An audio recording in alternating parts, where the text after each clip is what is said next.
Hello, everyone, and welcome back to the latest episode of Behind the Panels, where myself and a bunch of friends get together and kind of give director commentary on the latest episode of my webcomic, Simon Sues.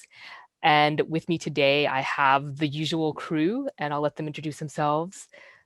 Corinne? Hello, I am Corinne. I work on various things on Simon Sue's. In addition to that, I am a character artist. Yes. Shannon? Shannon? I'm Shannon. I occasionally give feedback to Young about larger plot points, but also individual thumbnails on occasion. And when I'm not doing that, I'm a photographer. Cool. And just for all of you aspiring comic artists out there, I would highly recommend getting yourself your own crew so that you Yes, can get a you can crew. get a crew so you can bounce ideas off of because the more people that read your material, like the better off you'll be. So Feedback is so important, and it's something that can be in such limited supply sometimes. So, yeah. yes, I live and breathe on feedback. So Mhm. um well, at this point, it's time for a bit that I call previously on. So here is where I just kind of fill you guys in on what happened in the last episode, so everyone is up to speed and we're all on the same page. So what happened was that we now have our heroes reconvening at this curiosity shop, where we see that the beginnings of the potential makings of our very first occult law firm. Heck So we, yeah. yeah, dun dun dun, Yeah. gather the team. Hmm. Da-da-da-da. So Simon is kind of going over the evidence that he collected from the scene of the crime with Haley, and we're actually seeing Haley for the very first time getting invested in this kind of initiative, and she's putting her scientific intellect and skills to good use. So they're considering on creating this kind of demonic crime lab, and Simon She's is totally very on board. happy about it. She's Yeah, so happy about it. yeah. I like seeing Haley happy. She totally got into it and was super passionate. But on the other end of the spectrum, we also see from the shadows our mysterious boy who's taking Our in the mysterious events. shadow gremlin. Our mysterious. I know he's not your favorite character, Shannon. But we're not quite sure what he's thinking yet, and that's deliberate. But he kind of slinks away into his sort of sanctuary, and mysterious things happen. So we don't know what he's quite up to yet. But then we cut to another scene, which gives us an intro into or sort of more insight into the motivations of our big bads. And we really haven't had a lot of knowledge about what they're up to and what is kind of driving all these other mysterious points that have been introduced throughout the story, such as, what is going on with this shipping company? Like, why are they involved in human trafficking? And this trial case, this negligence slash manslaughter big trial that was sort of Simon's passion in the beginning of the series. How this all comes together is kind of revealed in this scene where we have our newly minted eight eyes demon in her brand new body, confronting the defendant of this manslaughter case, who represents GCI, Global Carrier Shipping Company, as well as our other kind of antagonist. So Simon's foil Matthew in the legal McConaughey. world, Matthew Montague. McConaughey. Uh, he will always be known as all right, Jamie all right, all Lannister. right. No, that's Shannon's thing. You do need to do one of those face Totally melds made. where you can put two celebrity faces together for I Matthew totally McConaughey colored and him like Jamie. Jamie Lannister. Hate you. Okay. Yes. Well, that will be in the next episode. I'll show you the product of their baby, the baby of Okay. their union. But anyway, that is how the last chapter ended. And that brings us to today's chapter, episode 61 of Simon Sue's Occult Lawyer. Dun dun dun. Okay. So I love this train. Is It this the San Francisco skyline? What skyline is No, that? this is a totally made up kit bash. And for those of you who don't know what kit bash is, it's basically where you take 3D models and meshes that may have come from like a game level, and you kind of export them out into these chunks where you can reuse them in other levels, or you can sort of build out a bigger environment with them. Hmm. So it's just a bunch of like tenement buildings and office buildings, generic office buildings that are just kind of thrown in together. There. Okay. Yeah. Um, so I'm not press. we see Simon trying to convince one of the people involved in the the trial that happened involving the murder of Chloe.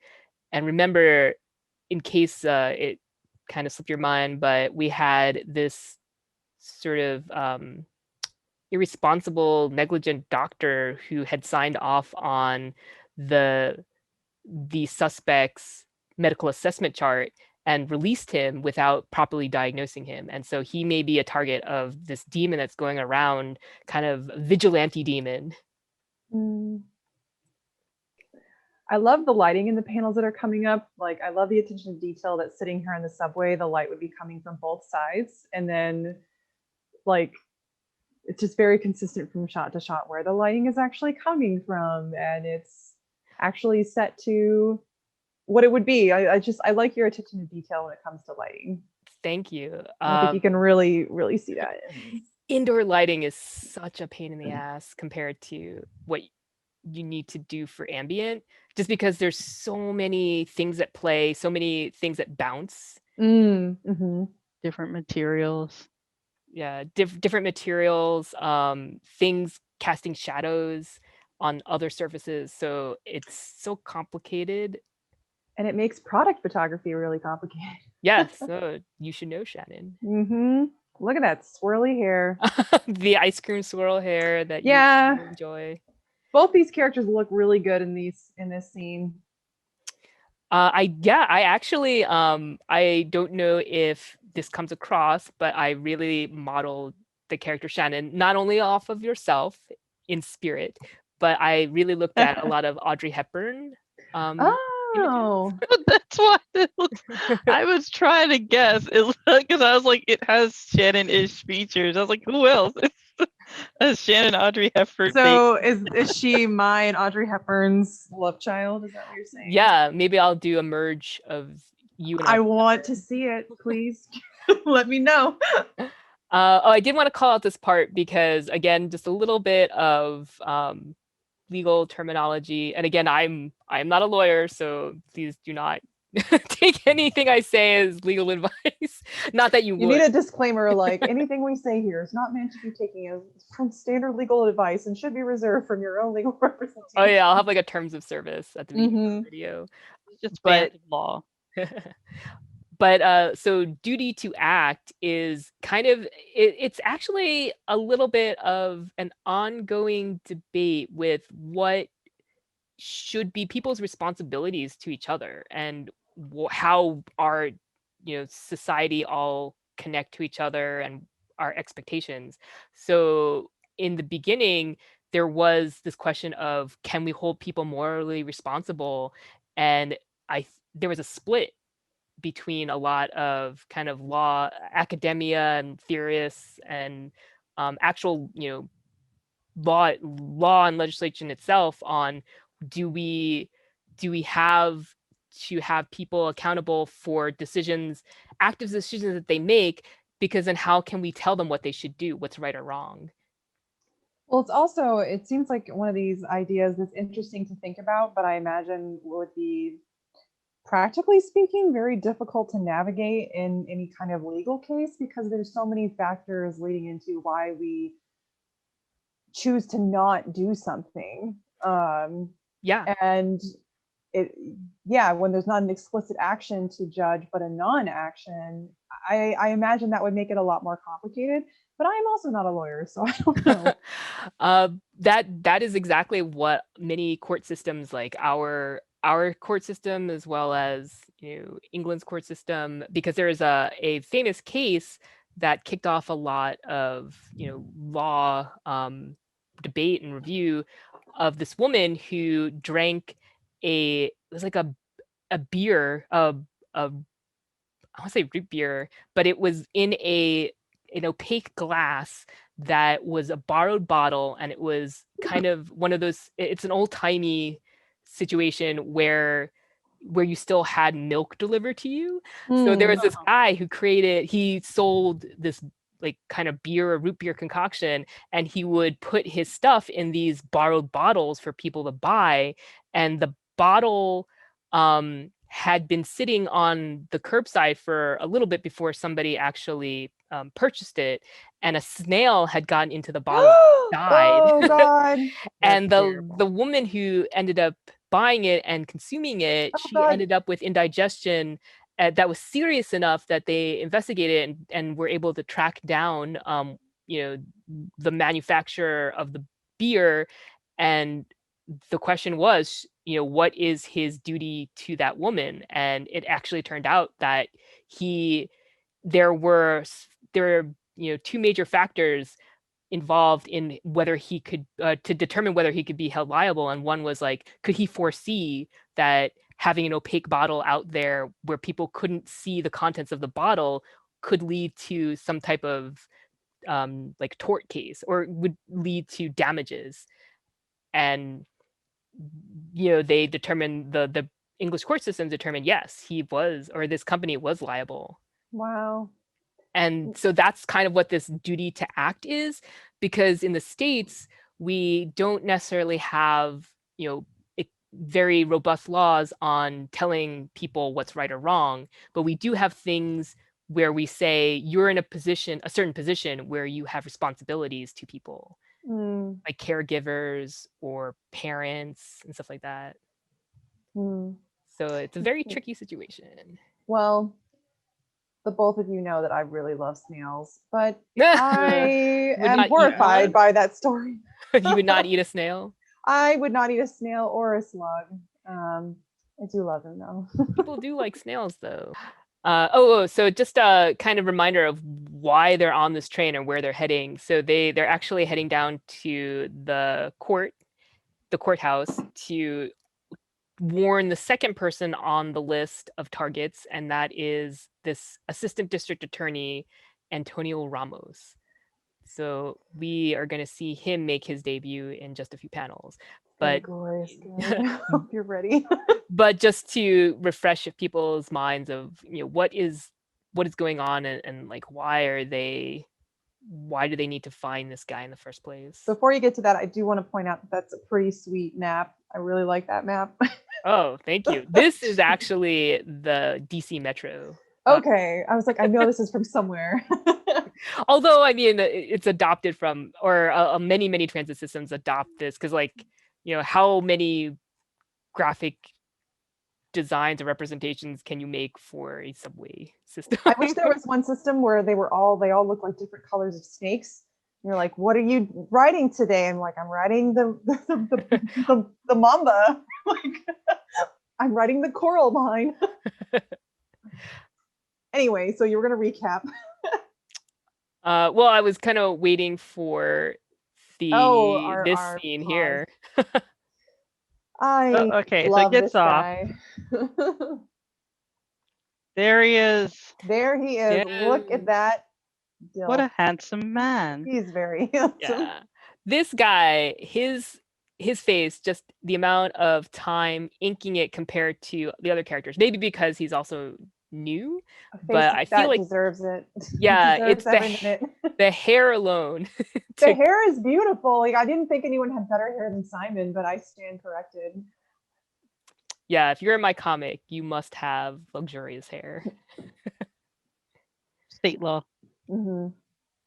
But for those of you who don't appreciate your public defenders or your district attorneys, they work really hard. So They're definitely not the stereotypical corporate lawyer that's like in his big, expensive suit, riding in limos, and then screwing over screwing over their clients or screwing over other people's clients. They're actually working hard and doing a great job as a public servant. So give them props.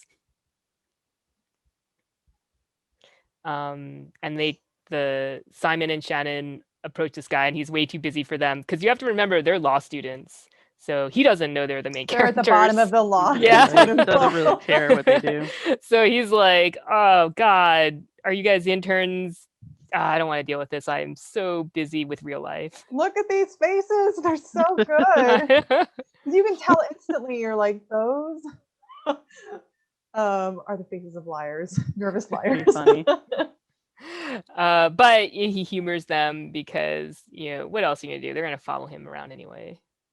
He probably doesn't even want to go to the meeting he's on his way to. Yeah, he's Where got is some he going to? arraignments. Arraignments? He's got Yeah, arraignments. he doesn't want to be there. I've heard they're boring. Yeah, and one courthouse could have a ton of different courtrooms that you just have to shuffle around, and you have just your packed schedule. So Shannon, as you notice, Simon's kind of hanging back and letting Shannon play. I think she's playing the good cop in this one. Look at that profile. Look at that hair. Like, very, very nice. Good job. I'm glad you appreciate it. Look at those cheeks. So yeah, and again, I had to stitch a few of the different marble staircases together to get this nice long effect for the vertical scroll. Hmm.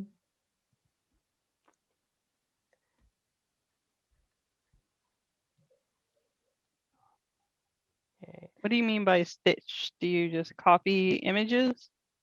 Or was that actual 3D? That was actually doing a lot of photo manipulation and sort of warping and transforming the perspective so that it looked like there was this long, I'll scroll back up, there's this long continuous stair. And sometimes you can kind of hide it, like there's a landing-ish area here. But you'd be surprised at like where the stitch happened, because it's not where you think. Right. Oh, and I wanted to call out this part here because I know a lot of people didn't feel quite sympathetic to the murderer in this in the trial, where he was or the verdict was not guilty by reason of mental defect. And a lot of people think that you get off scot-free and you can just get away with murder, but that's not true. And a lot of times people are hospitalized for life because they have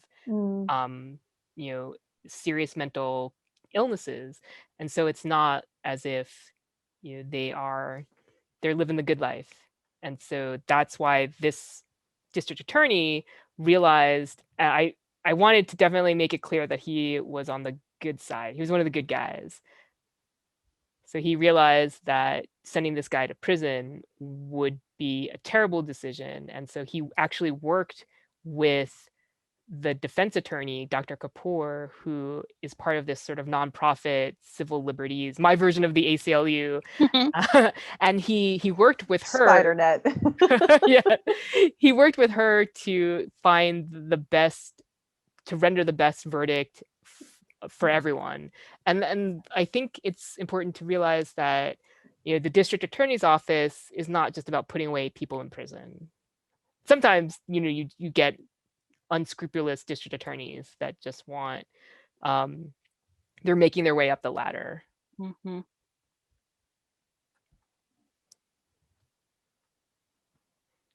So yeah, it's a nice suit. He's got a heavy conscience. Yep. And nice got suit. Something heavy. Nice suit. Yeah. Everyone's got nice suits. Well, maybe not Simon. Oh. Does he have like the Men's Warehouse suit version in this one? Like, he has Joseph A. Banks. Yeah. Okay. But he at least got it tailored at the cleaners. Yeah, it's nice and form-fitting around the waist, so I think that's important. I do love, I don't know if you would consider this a fetish, but I love men's dress socks. What do you like about him?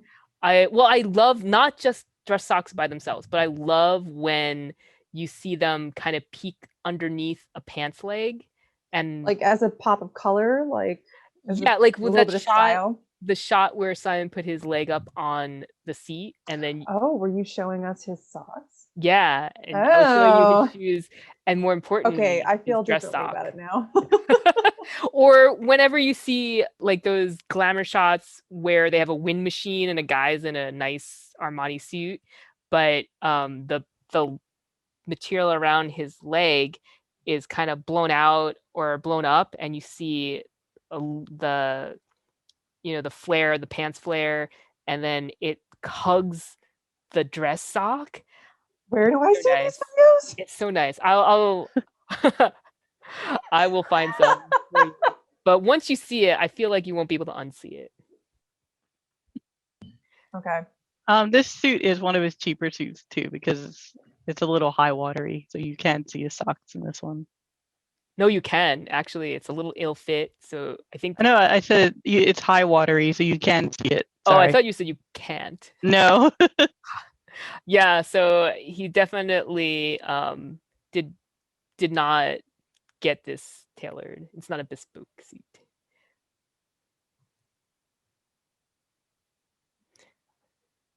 So here we have our new mysterious character, district attorney, potentially could be involved in the occult activity in the city, or at least that's what Simon suspects. You know, I loved this moment as we ramped up to the turn because there's been a lot of instances in this comic where you're kind of very disappointed by authority figures and you realize that someone has been working with demons all along. So I was kind of primed to expect that going into this, and when the opposite happened, it was extra thrilling. Yeah. Oh, I too like when you feel as if our institutions are letting us down and corrupt. That's kind of a lot of people feel that, particularly now with current events and everything. But it's nice to know that there's people on the inside fighting the good fight. And that they're really handsome. And that they have beautiful hair and they're really handsome. And beautiful profiles. Yeah. Beautiful, beautiful wrinkles. They look a little tired. That's how you know they're adults. Please hold. Please hold. Simon's getting put in this place. Oh.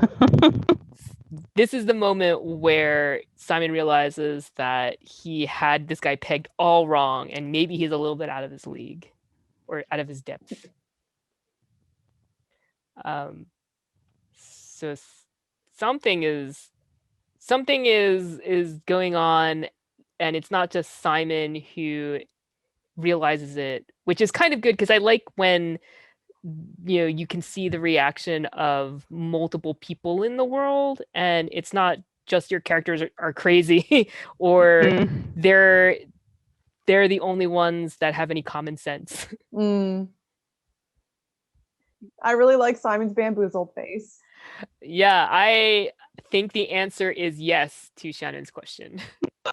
I can't remember what I was asking. Like I'm just really distracted by really on my face. mind. I'm so sorry, Shannon. Oh well, so I think the answer is yes to Shannon's question here. Her. I thought you were talking about me. I was like, what? There are two Shannons here, Shannon. I forgot. Yeah, that's his uncomfortably aroused face, I imagine. Right? Yes.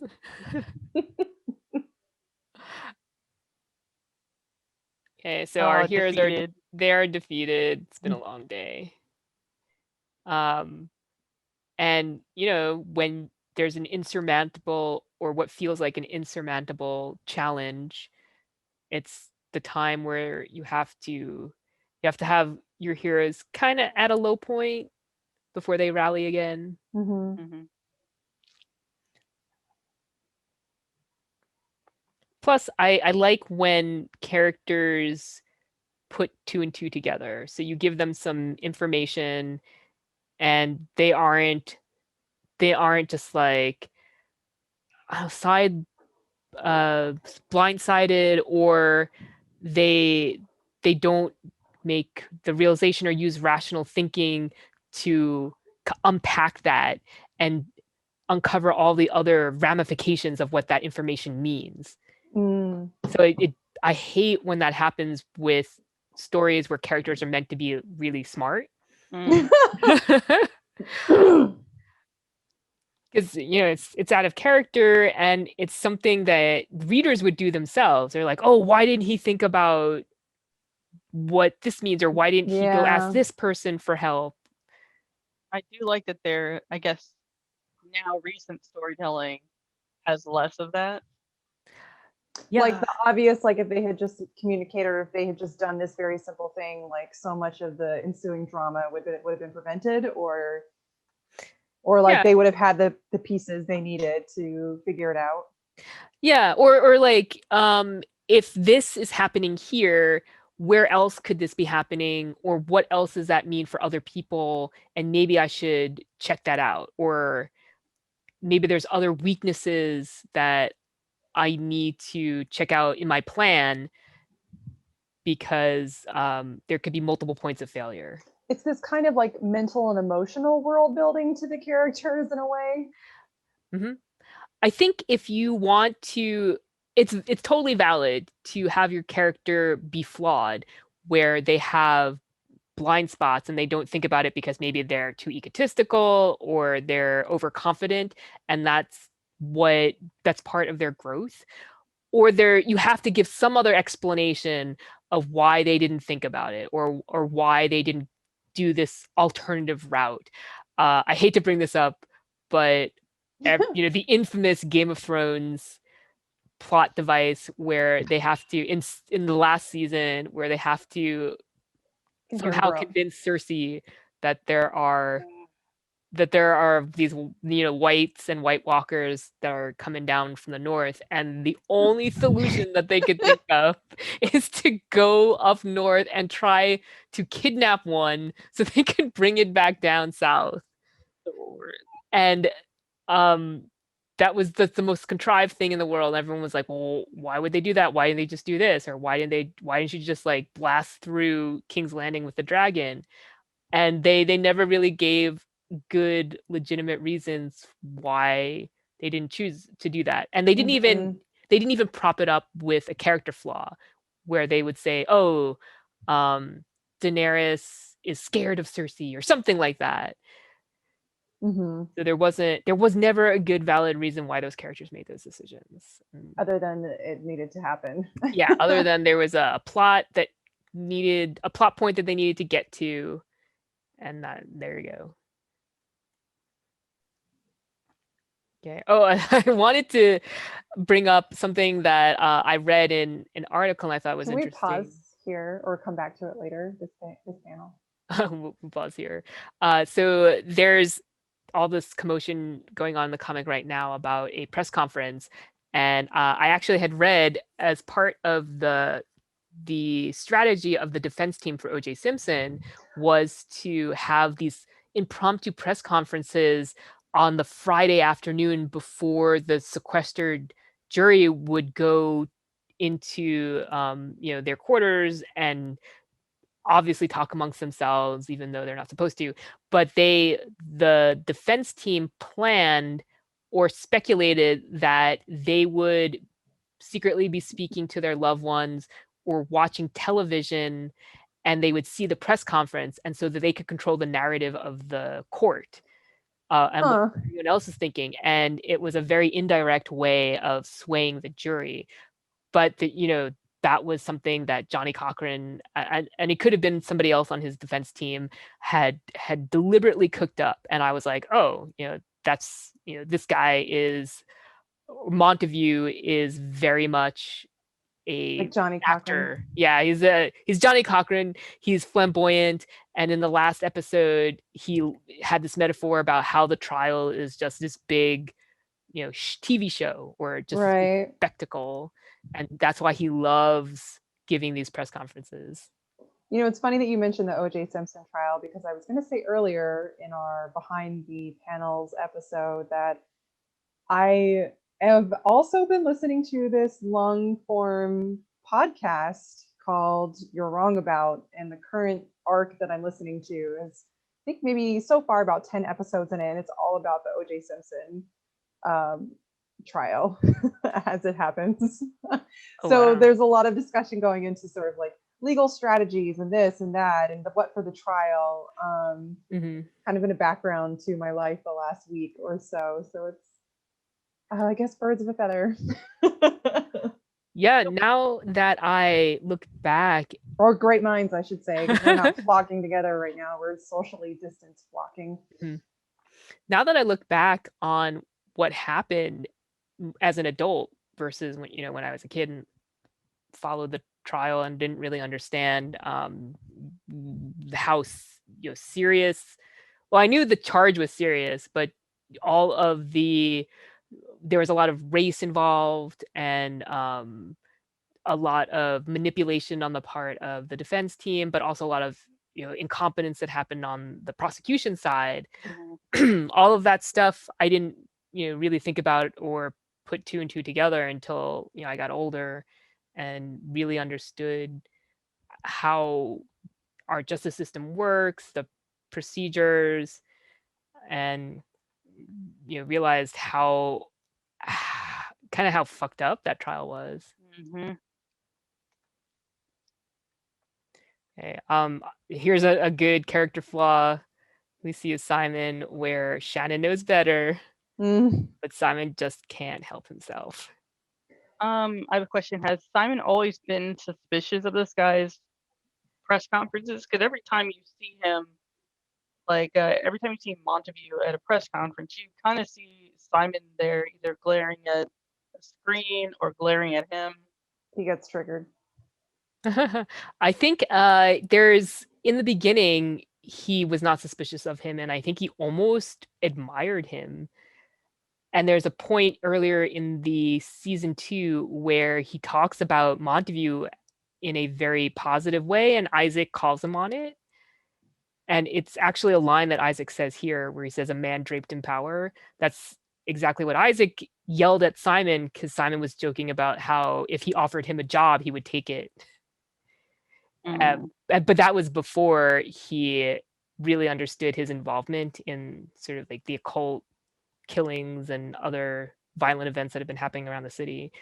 But there's a bit of Simon that likes that fame and fortune too. He's the greatest showman. Yeah. And then we see the beginnings of their confrontation.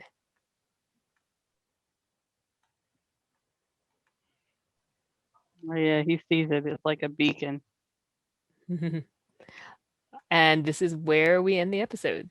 I actually had a question for you. There are a couple times, so why I wanted to linger on that panel earlier is because it is one of two relatively rare instances that we see of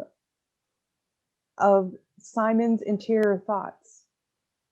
You said it doesn't seem like this is a thing that happens often.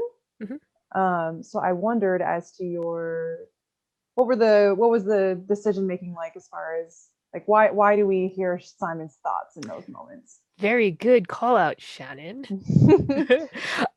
Because, and actually this scene wasn't going to happen at this point. It was actually going to happen much later. Oh, really? Yeah, but I did some soul searching and realized that a lot of what makes good tension is the cat and mouse game that you have between your hero and your antagonist.